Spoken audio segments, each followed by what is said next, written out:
Olá pessoal, muito prazer. Meu nome é Roger Vieira, sejam todos bem-vindos ao meu canal. E hoje nós estamos com mais um episódio daquele quadro de entrevistas com brasileiros aqui nos Estados Unidos. E hoje nós estamos trazendo o Felipe. Manda um alô pra galera aí, Felipe.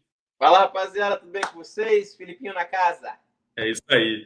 Muitos de vocês já conhecem o Felipe, ele já mora aqui nos Estados Unidos há mais de 5 anos?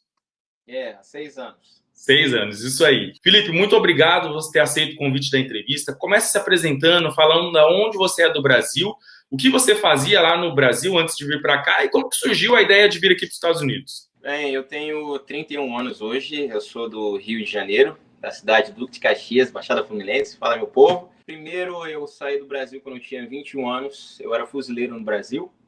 E depois de sair dos fuzileiros, eu fui tentar fazer a faculdade na Europa. Vivi em Portugal, na verdade vivi em um monte de países na Europa. Vivi em Portugal, vivi na Espanha, vivi na Itália e vivi na França. Só que diferentes tempos, duração de tempos nesses países, mas maior quantidade de tempo eu vivi em Portugal. E em Portugal eu consegui a minha legalização lá, como residente legal. E estava na faculdade, depois eu decidi, né? Falei assim, eu vou visitar o meu primo aqui nos Estados Unidos. Ele já aqui residia. Chegando aqui nos Estados Unidos, eu vi esse país, eu falei comigo mesmo, nossa, cara, esse país aqui é a maná de Deus mesmo, o negócio é bom mesmo. E aí eu fui ficando e fiquei. E aí começou toda a minha história. E conta para nós, né? São países muito diferentes, né? Europa, Brasil, Estados Unidos, né? Em algum momento você pensou assim, vou morar nos Estados Unidos ou nunca foi seu sonho morar aqui? Nunca foi meu sonho vir para os Estados Unidos. Na verdade, eu pensava que os Estados Unidos era um país inatingível para uma pessoa que veio da Baixada Fluminense como eu, né? Do brasileiro, negro, para mim era uma coisa assim, isso é coisa só de filme. Mas eu tive a inspiração, assim, do meu primo, né? O meu primo mais novo. E como ele aqui residia, ele falou assim, vem, negão, vem, negão. Eu falei, vem cá conhecer, vem cá ver. E eu cheguei aqui, consegui o meu visto em Portugal. Eu nunca tirei o visto no Brasil. E lá, cheguei aqui, eu ia ficar simplesmente um mês e aí fui gostando da coisa. Na época, foi o ano de 2014, o mercado estava legalzinho em relação ao trabalho. Trabalhei, arranjei meus bicos ali e aqui, comecei a aprender a profissão. E assim, cara, comecei a fazer a minha vida e assim cheguei onde eu estou, né? Acreditando em Deus e trabalhando muito. Quando você chegou aqui nos Estados Unidos, você passou muitas dificuldades? Passei muita dificuldade, velho. Passei muita dificuldade. Eu acho que eu nunca vivi em tanto sofá e mesmo de conhecidos e pessoas assim, amigas, quanto eu, acho que nunca vi, não. Já trabalhei ganhando muito pouco aqui para tentar sobreviver nesse país, porque esse país aqui no início não é flores, é dureza, principalmente você que não tenta se meter em coisas erradas, né? Porque quem se mete em coisa errada tem o seu jeitinho, tem uma vida um pouco mais suave, mas quando você tenta ser certo e correto, você vai sofrer. Cheguei numa cidade, foi boa para mim, não posso, né, cuspir no prato que eu comi, que eu vivi, mas que me deu muitos problemas também, deu muitos problemas, como todo lugar, né? Tem o seu lado bom, o seu lado ruim. Já perdi muito salário de patrão brasileiro. Eu cheguei aqui nos Estados Unidos, cheguei lá no estado de New Jersey, né? Eu estava lá na cidade de Newark. É uma cidade que tem uma população de brasileiros bem concentrada. Você provavelmente já deve ter ido lá, né? Mas tem os seus problemas, as suas complicações, porque algumas pessoas lá são muito mal intencionadas e quando vê você, novato, chegando lá, fala assim, mais um para eu dar o bote. E assim eu caí na mão de várias pessoas. Como eu era um rapaz calmo e não gostava de mexer em problemas, né? Principalmente pela minha situação imigratória, que na época eu estava fora de status. Então não tinha possibilidade de eu me defender, né? E bem, tive muitos problemas, muitos problemas, mas o Pai do Céu abençoou. E hoje a gente conseguiu vencer, né? Depois de tantos anos, aí a gente olha para trás e fala assim, nossa, o senhor é bom mesmo, hein? E conta para nós, hoje você fala inglês fluente, mas quando você chegou, né, você já falava inglês ou não? Você aprendeu aqui nos Estados Unidos? Não, quando eu cheguei nos Estados Unidos, as únicas palavras que eu sabia falar era hi, bye. Só isso que eu sabia falar. Eu aprendi na cidade de Newark, tinha uma escola a Edney School, perto da Penn Station, que é de uma professora muito conhecida na cidade de Newark. Ela é muito boa ensinando inglês para o pessoal que chega lá, trabalhador, né? Ela dá aulas depois das horas de trabalho, né? Lá para as 6 horas da noite até as 10. E eu fiquei nessa escola por uns 3 meses. E aí eu comecei a adquirir a base de conversação e falar. E depois eu saí dessa escola e comecei. Mas com as bases que ela me ensinou, eu comecei a me deslanchar e aprender inglês. Forçava a mim mesmo a aprender inglês. Até mesmo ia na padaria, eu não falava português com ninguém. Mesmo na cidade brasileira, eu falava em inglês. E pedia para as pessoas me ensinarem da maneira correta como se falar. Com o tempo, depois de uns 6 meses, 6 a 9 meses, eu já estava falando fluentemente. Porque quando você realmente se empenha a aprender alguma coisa, você aprende. Falando um pouco em dificuldades, eu lembro que teve uma fase da sua vida que foi bem complicado para você, né? Que você teve um problema nas costas. Você consegue falar para a galera o que aconteceu com você na época e como isso afetou muito? Essa época foi uma época difícil para mim, porque eu desenvolvi umas 4 hérnias nas minhas costas, na parte lombar, por causa de trabalhei em construção de carpintaria de frame, carpintaria de trim,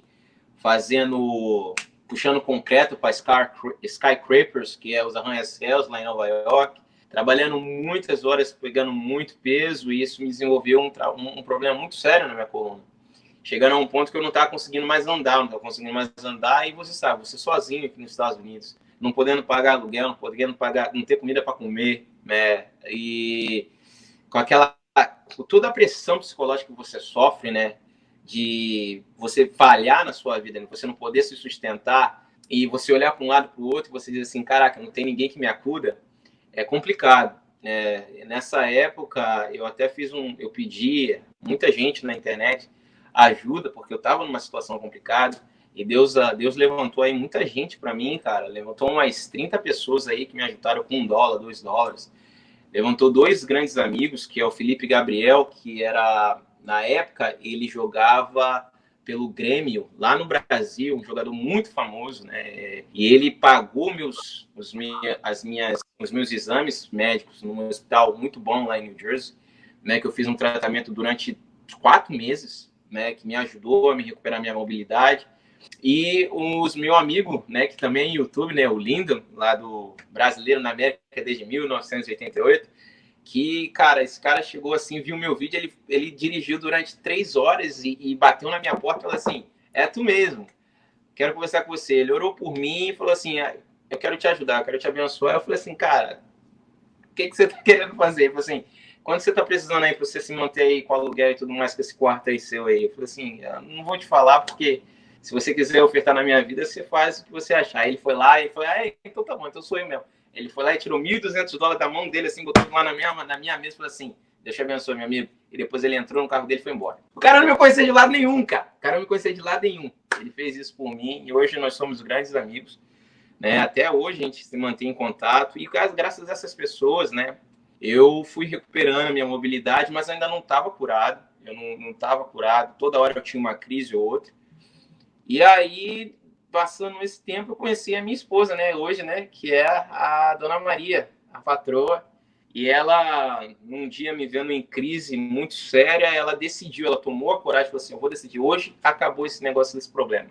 E essa mulher, ela começou a caçar a clínica, começou a caçar hospital, coisa que fazia a cirurgia na coluna, né? Aí, vendo um comercial na televisão, na época que ainda existia essa empresa, que era a Laser Spine Institute, né? Aí na Flórida, tinha na Pensilvânia também. O cara falava, uma incisão pequenininha, 1 centímetro, tal, entra, bota isso, bota aquilo, você vai ficar bom no mesmo dia. E ela ligou, marcou, cara, em 24 horas ela pegou o carro e me dirigiu durante 19 horas de New Jersey até a Tampa, na Flórida, para fazer a cirurgia. Chegando lá, a gente deu a entrada na cirurgia e eu, no mesmo dia, depois de 2 horas de operação, eu saí andando do hospital.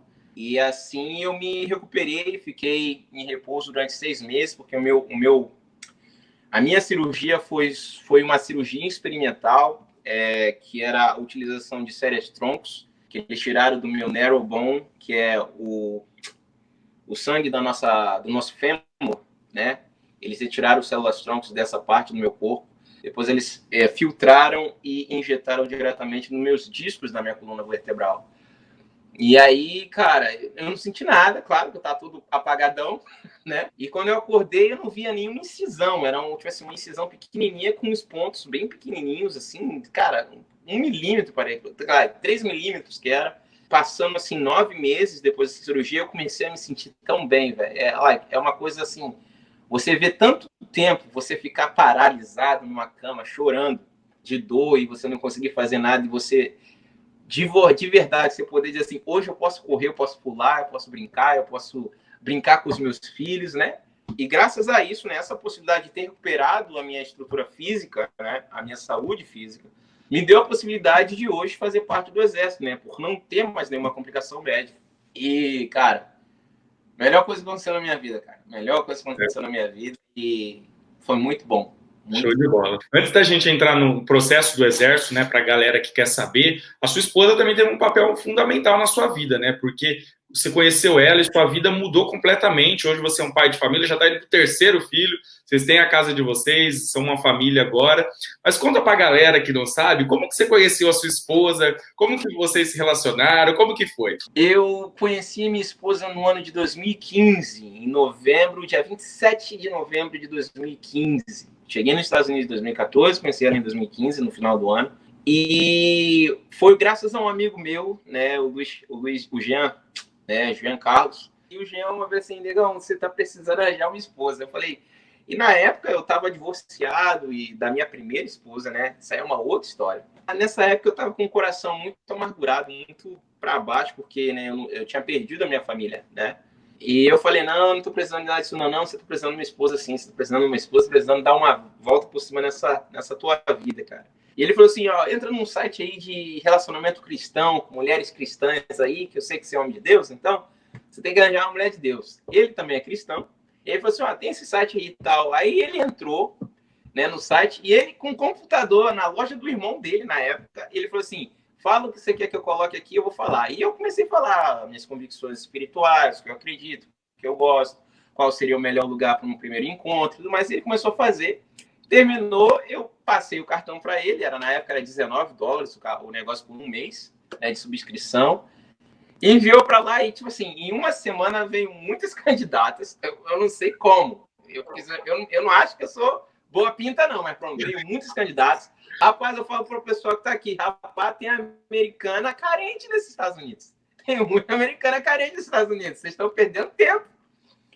E aí veio irmãs aí de várias denominações, de igrejas, né, até de outros estados, né, mandando mensagem, gostaria de conhecer, gostei do seu perfil, gostei das suas fotos e tudo mais. E depois de 7 dias, exatamente 7 dias, ela apareceu. Falou assim, oi, tudo bem? Como está você? Gostei do seu perfil, gostaria de conversar com você. Eu não sou bobo, não sou nada, né? Eu sou homem de Deus, mas primeiro eu sou homem. Eu fui lá ver as fotos delas. E aí, quando eu vi a morena, com aqueles olhos verdes mel dela, aquele cabelo cacheado, eu falei assim, rapaz, isso aí tá benção demais. E aí eu comecei a falar com ela, e a gente começou a conversar. Em mais 3 dias de conversa, a gente foi se encontrar lá no Jazz Gardens, lá em New Jersey. E a gente começou a conversar e bater o papo, ela começou a sorrir, ela gostou de mim, eu gostei dela. E aí começou o nosso relacionamento. E daí começamos a namorar. Foram 1 ano de namoro, 5 meses de noivado e aí casou. E conta para nós, Felipe, como que você ficou sabendo desse processo do National Guard, né, do Army? Você consegue explicar para nós se alguém falou para você, você foi atrás? Por que você tomou essa decisão? Como que você ficou sabendo? Eu já tinha, em 2015, me candidatado, né, a entrar no Exército. Foi até numa época aí que o Maven ainda existia aqui nos Estados Unidos. Mas na época o meu visto era um visto regular, né, um visto de turista normal, não era permitido pelo Maven. Era simplesmente o visto religioso, o visto F1, ou J1, H1, H2, esses vistos que te dão a possibilidade de você ter um Social Security aqui nos Estados Unidos. Passei na prova na primeira candidatura, né? Mas quando foram conferir todo o processo através do meu visto, viram que eu não era elegível para me tornar um soldado por este processo de entrada. E aí fiquei muito mal. Nossa, foi uma época que fiquei super triste, né? Porque eu vim de família de militar e militarismo não está no meu sangue. Já é uma coisa que eu já fui militar no Brasil, então para mim é uma coisa normal, né? É uma coisa que já é uma vocação minha. Aí eu, assim, então fiquei triste, mas eu tinha até perdido realmente o pensamento de me tornar militar outra vez. Tanto é que eu abri empresa aqui nos Estados Unidos, tá? Tinha uma empresa, né, na época, em 2016 para 2017, de pintura, né? Eu e minha esposa já estávamos juntos, vivendo numa casa juntos e tudo mais. E aí eu falei assim, deixa para lá. Mas aí eu me mudei para o Texas em 2018, né? E tive que renovar o meu visto, meu passaporte lá em Nova York. Então eu peguei um avião e fui para Nova York de novo. E lá em Nova York eu encontrei o Sargento Silva, que também é um brasileiro, que estava na fila, né, para renovar o passaporte brasileiro. E aí ele olhou para mim, eu olhei para ele, ele olhou para mim de novo e ele falou assim: "Você já foi militar, não já?" Aí eu falei assim: "Já." Aí eu falei assim: "Militar tudo se conhece, é pelo faro mesmo, tudo tem um jeito, seu jeito de andar, tal, eu já vi que era." Aí ele falou: Aí ele não sabia, ele era recrutador do Army na época, né? E aí ele começou a me falar sobre várias coisas, começou a me explicar os benefícios, qual é a melhor coisa que traz de benefício para a família. Eu era casado, né? Minha esposa estava querendo na época ter filhos e tudo mais. Então, era uma saída de trazer uma estabilidade financeira para dentro de casa. E eu pensei muito, né? Eu falei, caraca, eu já tô com... Na época, eu estava com 30, 29. Tá com 29 para 30, eu falei, já tô cascudo, já tô ficando velhinho, meu corpo, será que meu corpo aguenta essa pesada, essa palma no pé esquerdo de novo? E eu fiquei por um ano assim, stand-by. Não falei nada. E aí fui trabalhar num resort aqui no Texas também. Tive minha empresa no Texas, fechei a empresa no Texas. E aí eu sentado em casa com a minha esposa, falei assim, olha só, os trabalhos estão mal, o nível salarial não está do jeito que eu gostaria de tá tendo para a gente prover para essa casa, para essa família bem. E ela tinha engravidado, né? Ela estava já no início da gravidez, assim, agora tem um filho vindo aí. Então eu, como pai, sempre pensei assim, eu preciso estabelecer uma estabilidade financeira que a minha família não sofra no futuro. Eu tenho que ter alguma coisa realmente um pão quente para mim. E aí eu falei com ela e ela falou assim, não quero que você vá para o Army, não quero, porque a nossa família, da parte dela, também, todo mundo serviu. Meu avô era veterano de guerra do Vietnã, o outro veterano da guerra da Coreia. Meu tio era sargento primeira classe, que também foi para o Afeganistão e explodiram o carro dele lá, ele tem marcas de queimadura nas costas. O outro tio era Command Sergeant Major do Air Force. Então, era muita gente que já faz parte do militarismo na parte da família dela e ela já viu o que acontece aqui nos Estados Unidos nesses períodos de guerra, de operações militares realmente com conflito. Né? E na época deles eram nessa época, né? Hoje em dia não é, mas na época deles era assim. Mas eu falei com ela assim, mas eu preciso de alguma coisa.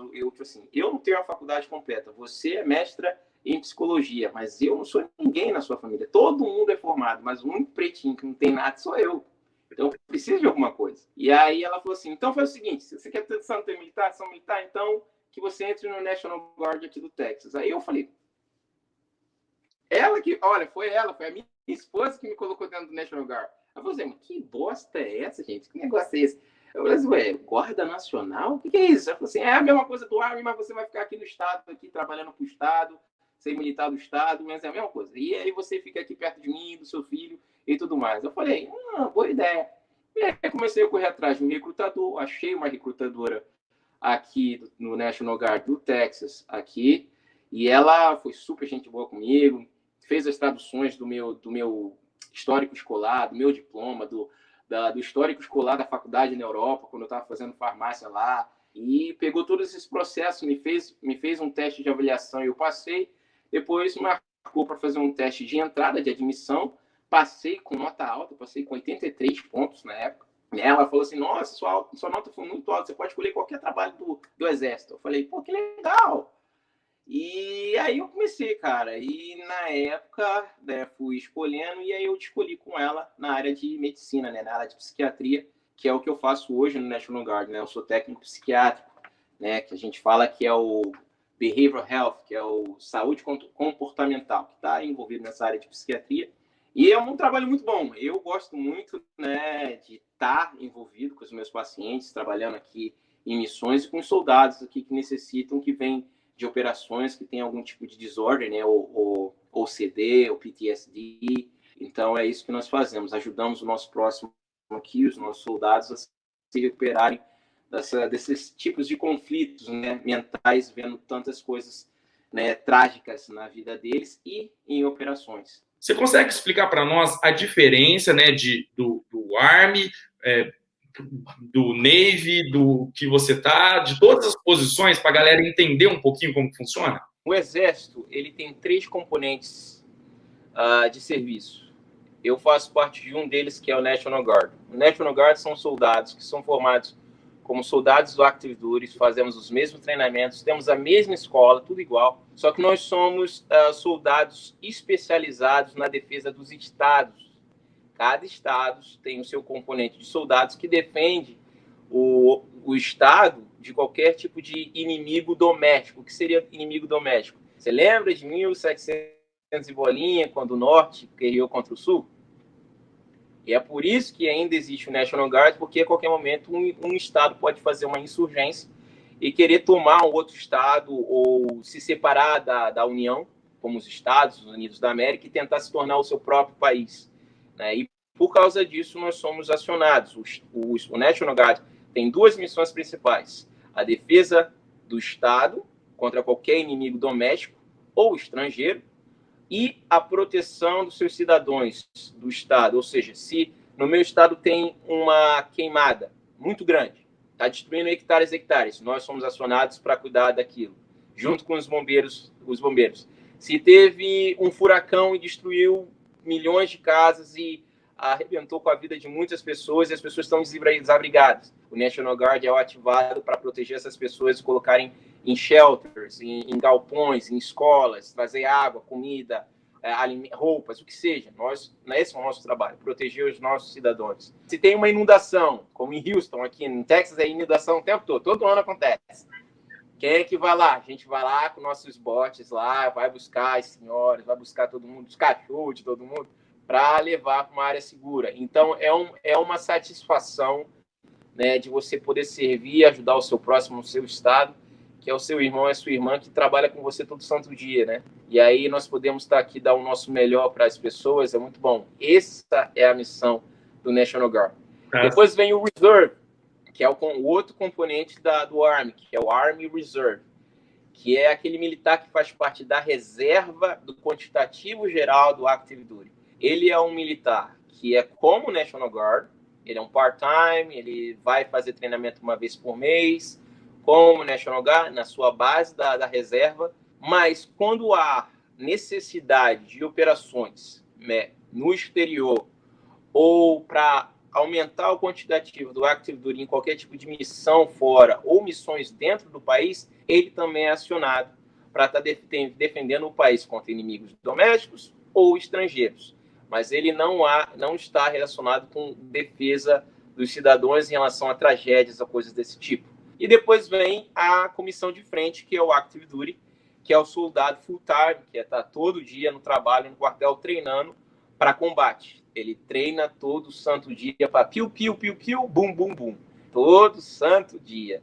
Porque ele é o soldado de linha que está preparado para defender esse país contra qualquer, né, inimigo estrangeiro.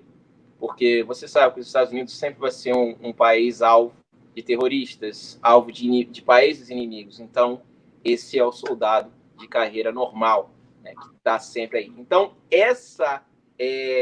os componentes do Army, né? Todos nós treinamos iguais, todos nós, mas cada um tem as suas missões, como você percebeu, específicas, né? Não significa que o National Guard não vai para fora também fazer piu-piu, bum-bum, que nós também vamos e muito, e o Reserve também vai para fora também fazer piu-piu, bum-bum, porque todos nós, independente dos componentes, fizemos um juramento de defender tanto o território nacional contra domésticos, contra estrangeiros. Então, em qualquer momento que o país nos chamar, todos nós iremos, e com muito valor e com muita honra, para defender esse país. Conta para nós, para poder entrar no National Guard, né?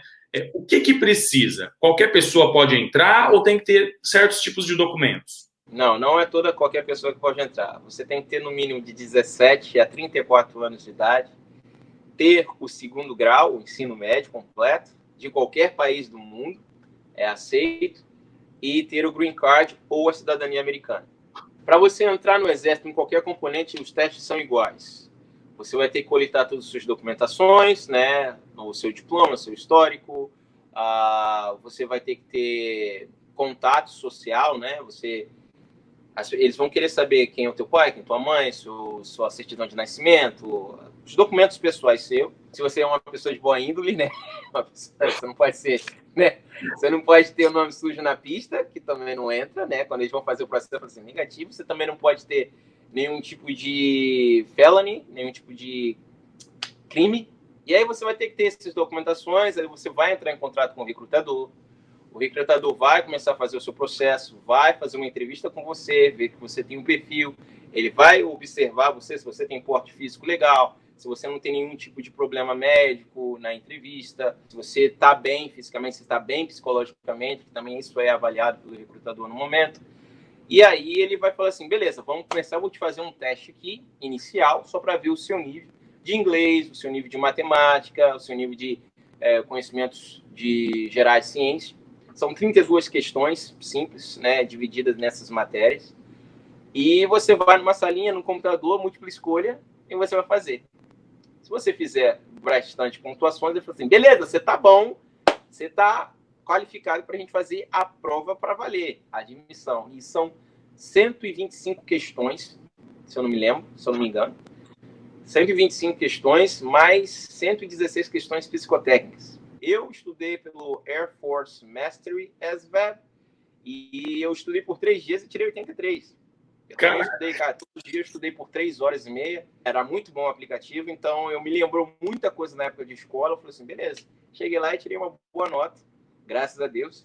E aí eu tô aqui fazendo parte do Army hoje. Teste físico, não tem teste físico. No Active Duty, eles vão fazer um teste de condicionamento físico teu para saber se você consegue levantar peso na hora, se você consegue saltar com as suas pernas sem cair, quantas flexões você consegue fazer. Isso na mesma entrevista eles vão fazer isso com você, mas não é nem um teste físico, é simplesmente para ver uma avaliação do seu tipo físico, se você realmente dá ou não dá, ou se você vai ter que perder um pouquinho de peso, ou se não você vai ter. Vamos fazer uma medição da gordurinha aqui ou dali, se você tá ok. Não quer dizer lá que eu tô gorda ou eu tô gordo, não posso ir. Não é isso. É para ele ver a massa corporal, se o ratio, né, entre massa magra e massa gordurosa, né, como é que é? Gordura e massa magra, tão bem estão no balanço do limite permitido à entrada. Não quer dizer que você tem que estar lá, o Superman ou o Capitão América para entrar, não. Não é isso. Porque isso você vai se tornar dentro do Basic Training. Isso aí eles se garantem que todo mundo se torna lá. E depois disso, cara, você faz a prova, você passou e eles vão marcar um dia para você ir no exame médico, no MAPS, que é um hospital, um centro de processamento, que vão fazer lá todo o processo médico, vai ter hospitais, vai ter médicos militares lá observando você, visão, audição, vão ver todo o seu eixo corporal, suas extremidades, mãos, se você tem tatuagem na mão, se você tem tatuagem no pescoço, na orelha ou no rosto, não é permitido, já falo logo. Você pode ter tatuagem, não tem discriminação não, mas desde que não do pulso para cá, não pode ter nem do pescoço para cima. Do resto, você pode ter tatuagem onde você quiser. E aí você faz o juramento, depois desse teste, você foi ser aprovado, você faz o juramento e naquele dia, exatamente naquele dia, você já se torna, né, membro, né, do Departamento de Defesa, você já é um militar nas Forças Armadas Americanas. Antes de ir para o Basic Training, você já se torna. Naquele dia, você nasce no Exército. Aí você vai entrar naquele treinamento da escola, da academia. Como que é esse treinamento? Demora muito tempo? O que vocês aprendem lá? Não, o treinamento dura 10 semanas de internato. Você vai ser treinado em todas as áreas de combate, um mínimo de conhecimento que um soldado tem que ter para combate. Você vai ser treinado para desenvolver condicionamento físico, essa missão. Vai correr, fazer flexão, fazer abdominal, aprender a atirar com vários tipos de armamentos. Você vai aprender ordem unida, você vai aprender comando, você vai saber hierarquia, história do exército. É uma coisa muito bacana, é muito legal. Existe uma pressão psicológica porque nenhum recrutamento é um quem, né? Não é eu vou ali só para brincar. Não, aquilo ali é uma coisa séria que você está realmente sendo investido em você milhares de dólares para que você se torne, sim, um soldado de primeira classe, um soldado de primeira linha, que a qualquer momento, se for acionado, você esteja preparado para defender esse país. E é para valer. Não é brincadeira, é para valer. O salário inicial depende muito do seu nível escolar, ok? Se você é uma pessoa que não é casado, tem filhos, e você não tem faculdade, você só tem o seu ensino médio, você provavelmente vai entrar como um E1, que para o Brasil a gente chamaria de soldado com escrito, nada, é o fuzzy que a gente chama aqui, né? É a primeira escala do peso salarial, né, que um soldado recebe, que hoje não, né, o ano já está quase acabando, a gente pode dizer aí que o salário base desse militar vai ser aí os seus $1.766, porém ele vai receber assistência médica completa, né, que temos hospitais e clínicas militares gratuitas para ele, tanto para visão, audição e dentista. Ele vai ter o seguro de vida, ele vai ter moradia gratuita, né? Que ele vai viver ou dentro dos barracks, né, dentro da base, ou se ele por algum jeito ele tem um leasing, né, de um apartamento fora do quartel, ele vai receber um auxílio moradia de acordo com o zip code da área, e geralmente é muito mais dinheiro do que realmente é a renda do aluguel dele, então ele junta ao base pay, que é o salário base mais auxílio moradia, e ele vai ganhar esse dinheiro total. A boa coisa é que a gente só tem desconto do nosso salário base como militar. Os outros auxílios são fora de impostos, ou seja, você recebe o bruto, né? E ele vai receber também o auxílio alimentação, que hoje tá $372, que é o que o militar recebe para se alimentar. Que $372, eu acho que dá para comprar a dispensa por mês todo. Vai num Costco aí que você consegue comer o mês todo. Então, dá uma vida legal para um cara que não é casado. Agora, um cara como eu, que sou casado, tenho independentes, recebo muito mais. Um pouquinho mais gastos, eu tenho família. Então, eles vão me dar o meu salário base, mais meu auxílio moradia, de acordo com a minha área, que é onde eu vivo, mais meu auxílio alimentação. E quando você junta tudo isso, o seu salário é muito consistente, é muito substante. É uma substância legal, a quantidade. E dá para viver muito bem. E o melhor de tudo é todo dia 1º, todo dia 15, tá lá o dinheiro na conta, né? Independente do que aconteça, né? Com você, pode chover canivete, ter pandemia, pode ter terremoto, que seja. O salário militar sempre vem. Para a galera que está assistindo, né, que quer saber como que é aqui, o que tem de bom e de ruim aqui? Fala ponto positivo e ponto negativo. Ponto positivo é tudo, né, cara? Porque com todos os problemas que os Estados Unidos têm, com tudo de ruim que a gente vê na televisão que está acontecendo, principalmente agora nesse período dos países, né? Ainda continua sendo o melhor país do mundo para se viver. Ainda continua sendo um país onde você tem a liberdade de você comprar o que você quer, de você sonhar em ser alguém. Olha para mim, eu cheguei nesse país vivendo em sofá, vivendo em basement de gente, vivendo até cheguei a ficar na rua, a ser homeless aqui. E eu cheguei onde eu cheguei. No Brasil, irmão, nem que a catuça. Nem nunca. Entendeu? E então as pessoas não olham para mim pela cor que eu tenho, ou da minha origem, ou a minha raça, ou a minha identidade sexual. Principalmente no Exército. No Exército eu cheguei lá e eu cheguei muito preocupado por ser brasileiro e por ser negão. Então eu tinha muito esse, né? Será?